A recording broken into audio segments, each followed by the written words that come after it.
Hello everyone, Alpha here. Just wanted to make a quick announcement. I wanted to say sorry for the long delays between uploads. I don't have the same resources as I did before, so making videos has become a bit harder for me. Plus, I'm being a bit lazy. I'll try to be more active here and on my web novel that I'm currently working on. This is something that I have really big plans for, and I just hope that you can click on the link below and just read and enjoy it. Hopefully, it will motivate me to continue to be more productive. With that out of the way, please enjoy the review.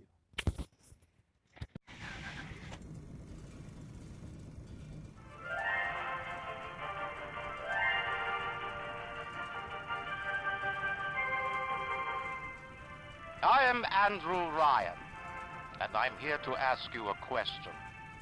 Is a man not entitled to the sweat of his brow? No, says the man in Washington, it belongs to the poor. No, says the man in the Vatican, it belongs to God. No, says the man in Moscow, it belongs to everyone. I rejected those answers. Instead, I chose something different. I chose the impossible. I chose rapture. A city where the artist would not fear the censor, where the scientist would not be bound by petty morality, where the great would not be constrained by the small. And with the sweat of your brow, rapture can become your city as well.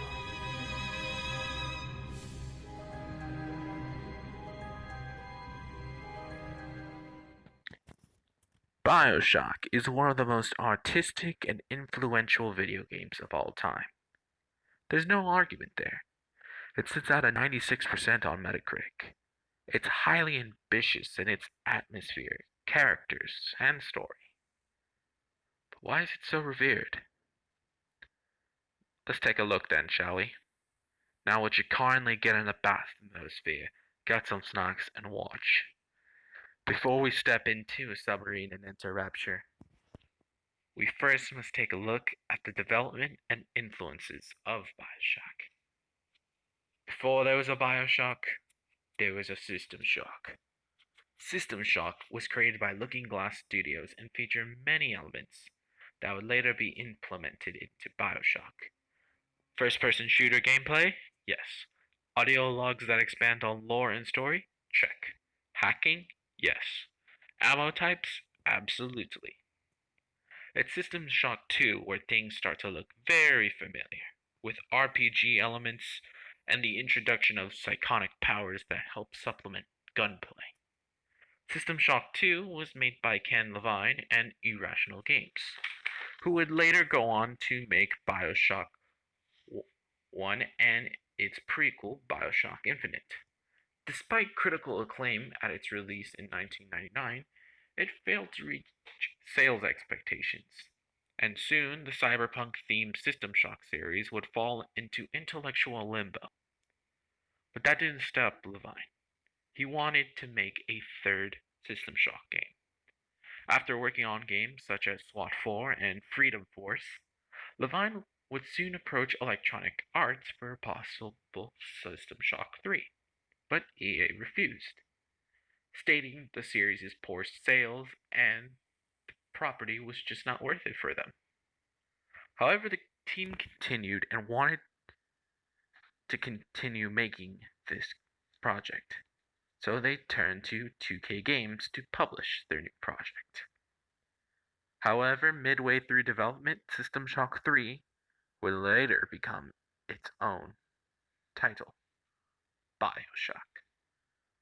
We start this journey with a small cutscene telling us when this game takes place and hearing our player character Jack saying a few lines. You're special. These being, You were born to do great things. they told me, son, You know what? you're special. They were right. You were born to do great things. You know what? They were right. It then fades to black, as we hear screams and airplane noises before we see the title card, fading in and slowly rusting away. This alone tells us what we are getting into. When we take control, we are swimming in the Atlantic Ocean. Fire and debris from the airplane crash are all around us. The largest thing that we can see is a dark lighthouse. We swim to the lighthouse, as it's the only dry land around. The door is open for us, as if someone left it open. It's dark, and when the lights come on, we see the figurehead and a sign that says, "No gods or kings, only a man."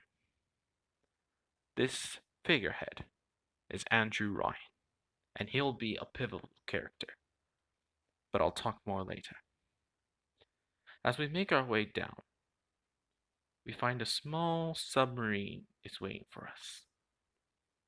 When we get in and we start venturing down, a small little film plays, and we get to meet this once pivotal character, Andrew Ryan. We're introduced to his beliefs and his creation, Rapture, a city with Leon's Fair style capitalism, Art Deco architecture, and utopia like qualities. Oh, and it's underneath the Atlantic Ocean. I forgot that part. As we journey down, we could hear the radio, and two people are conversing. When we arrive in Rapture, the first thing we see is a citizen being murdered by a splicer, one of the main enemies of the game, and by far the most common. After a brief encounter, we meet Atlas, who will be our guide through Rapture.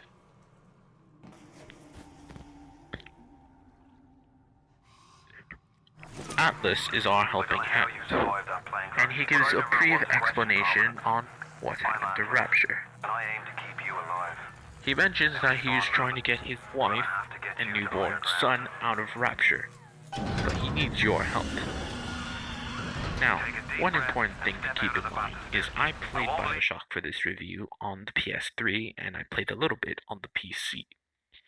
If I had to recommend a version, I'd say go with the PC version.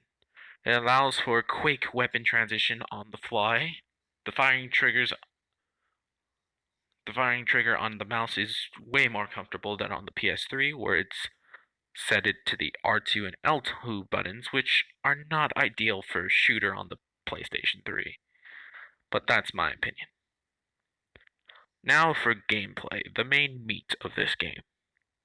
It hasn't aged as beautifully as others, such as Half-Life or Halo. There are some quirks that still get on my nerves.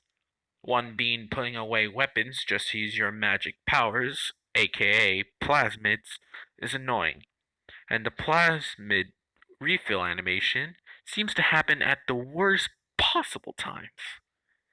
Weapons are pretty standard. The starting pistol is useful as a water gun mid to late game, as the machine gun you get will basically replace it. Now keep in mind, this is after I upgraded the pistol fully. Some weapons are just way more useful than others. But what sets this game apart are the plasmids, which help complement your loadout. In the first few hours, they are essential to your survival as more enemy types are introduced. That makes up the gameplay.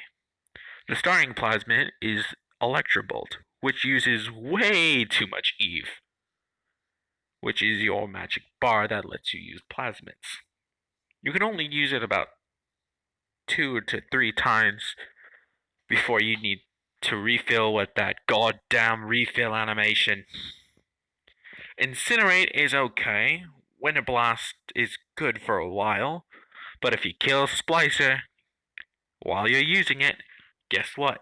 No loot for you, bucko. And you're gonna need to loot.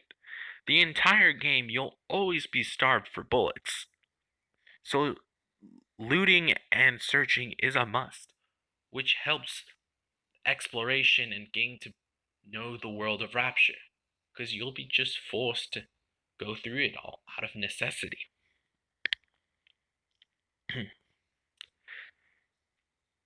You'll also get tonics, which act as passive buffs. There are just some tonics that I feel are a bit situational, and other tonics that are just way too good to pass up. Most notably the hacking ones, as hacking in this game is by far one of the most frustrating goddamn pieces of crap gameplay I've ever experienced in my life. You'll constantly be hacking. I swear in the first 3 hours of the game I was hacking non-stop. As every turret, every vending machine, every single security camera uses the same exact hacking minigame, which is not fun. Pro tip if you're gonna go back and play BioShock. Every level or so have a dedicated vending machine that you will hack. This will save you so much frustration. Anyways, on that side note, regardless of the upgrades and tonics, by the end of the game, you'll be a jack of all trades. Get it? Because the main character, his name's Jack. I'll stop with that. You also get different ammo types to each weapon. Some being anti-personnel rounds, which decimate splicers early to mid-game, to electro ammo, which is very useful against turrets and other armored foes. Early on, you are also introduced to the Big Daddies and the Little Sisters, which are sort of this game's mini bosses. Little Sisters are little girls that have been modified and mentally conditioned to gather Atom, a highly addictive substance that powers plasmids that's caused the fall of Rapture. Big Daddies are the protectors of Little Sisters and are the most difficult enemies in the game, especially when you haven't unlocked all the weapons. But the great thing about this is that you always have a different approach to each Big Daddy. While they do fall into two types, bouncers and rosies, there's always 3 different ways you can approach the fight. You can run and gun, you can lay traps, you can do both, or neither. It's your choice. I just gotta say, it's so great to have a Big Daddy fall into your elaborate trap of tripwires, proximity mines, grenades, and watch its health disappear. But after you kill a Big Daddy, you need to deal with the Little Sister. And you are given 2 options on how to deal with this Little Sister. You can either harvest them, which gives you more Atom, which you can then use at vending machines to upgrade your health, your Eve, your tonics, your plasmids. Or you can rescue them, which gives you less Atom, but for every 3 Little Sisters rescued, you get a gift that helps sweeten the deal. Oh, and by the way, if you harvest the Little Sister dies. So it's a bit of a narrative morality choice. If you want an easier, dirty playthrough, harvesting is your best option. However, if you are a good person and want to make things harder on yourself, rescue them. Oh, big spoiler warning across this point. If you haven't beat BioShock 1, you need to go play it. 2, you've had like 13 years to catch up. I don't know what's going on. But, just spoiler warnings in general.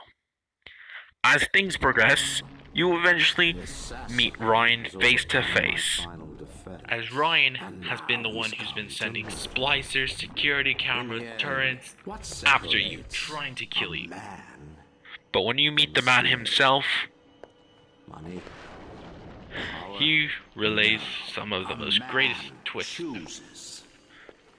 Before you kill him, he reveals that Atlas has secretly been manipulating you with a hidden code phrase. Would you kindly? This code phrase has Behind been head to a Ryan's phrase office that's been and implanted kill the in son your of a mind bitch. to obey no matter what. Because you're not actually some random schloop who just happened to crush you. You're an agent of Atlas. You were programmed to obey him. You're also Ryan's illegitimate child. That's why with the bathyspheres, you can use them willy-nilly. Because you're Ryan's child. No wonder why you can easily take care of yourself in Rapture. It's where you were born and grew up. It's arguably one of the greatest twists ever. After Ryan toys with you using the phrase, "Would you kindly?" he then gives you his murder weapon and tells you to kill him. He then relays one of his most iconic quotes. "A man chooses, a slave obeys." Ryan is seizing his destiny. He is the man who chooses his death, and you are the slave that kills him. Atlas then reveals he's actually a criminal called Frank Fontaine, who's been referenced in audio diaries here and there. That explain that he's actually tried to fight against Ryan, trying to take over Rapture, posing as a working class hero called Atlas, after he had to fake his death after Atlas wanted Fontaine dead. I know you cannot make this up, but soon Fontaine tries to tie up loose ends, and with the help of Tenenbottom, like sort of the mother of all the little sisters, you decide to defeat him. After getting your mental conditioning undone, and after a brief stint where you have to dress up as a Big Daddy, annoying section by the way, you have the final battle. The final battle between you and Fontaine, or Atlas, however you want to call him, is a cakewalk. I walked into this battle on hard. I had no money at this point in the game, as I spent it all on med kits. I barely had any ammo for any of my, I would say, power weapons, that being the grenade launcher, the shotgun, and the chemical thrower. Keep in mind, when I played it, before you go into the final boss, you have this little room with all the vending machines and some small ammo to give you a little bit of leeway help. It's unbelievable that it's kind of pretty easy just to beat Fontaine. All he does is just try to throw plasmids at you. You avoid him, you shoot him, try to get his health down. He goes to his little station in the middle to recharge. You drain him, rinse and repeat, and then boom, he's dead. It's honestly quite pitiful. Depending on how many little sisters you rescued or harvest, you will get two different endings where you're either good and you raise the little sisters as your own, or bad where you use all the splicers and Rapture to go take over the world.